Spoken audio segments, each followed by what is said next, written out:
Now, let me make this very clear. There was not a bad match on this show, as I did think this was a good WrestleMania. And so, that being said, number 14 comes to Randy Orton versus Joe Hendry. Say his name and he appears. I believe this match could have gone longer.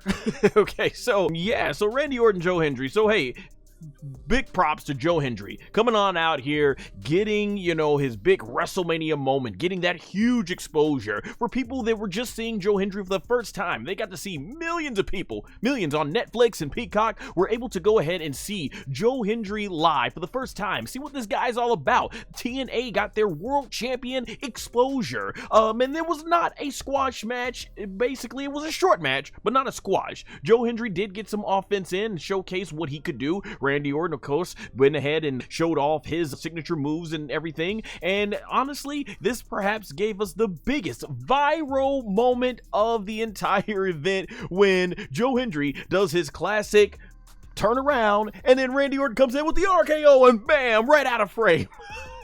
Like I said in my review, I was cracking up like 2 to 3 minutes non-stop. And also on top of that, it was the funniest thing I think I've seen on WWE programming since the whole Sami Zayn thing. When it was like Sami Zayn doing the Uzi stuff with the bloodline from about like 2 or 3 years ago. Yeah, this was fantastic in terms of that. So this right here though, because I have to rank every match from least to best, like I said, I don't think this was a bad match, but unfortunately when I compare it to everything else, I think everything else stood out more. And so this was more so about a moment. And as I've often done with some of these ranking matches, you'll notice, for those of you who watch my ranking content, hey, what is up, Steve-O? Thanks for joining the chat. It's cool to see you. I think it's the first time I've seen you on a live stream for me, so it's cool. My thing is, when you see this going on with these matches early on, something like, I was thinking of, what was it, the cash-ins, often things that I would say is that it created a great moment, but not necessarily a great match. If I was ranking this based on WrestleMania 41 moments, this would be top of the list.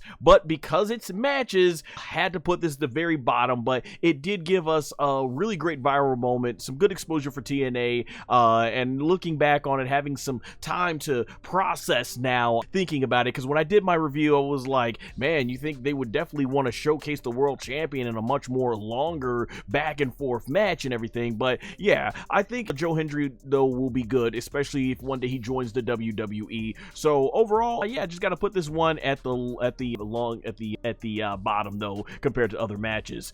Steve-O in the chat says, I know I'm not always on, but I'm always proud of your work and will support when I can. Hey, I appreciate it, Steve-O. I always appreciated you. One of the OGs that goes back to when I first started doing wrestling podcasting on my main channel, now transitioning over here to my SonGoshuaku wrestling channel. So yeah, always props, man. Steve-O's good guy, man. He really introduced some of us to some of our close wrestling friends out here and expanded. So awesome to have you. And yes, I agree, this was a squash match. It does classify as least for sure. Yeah, I had to put it at the bottom, unfortunately.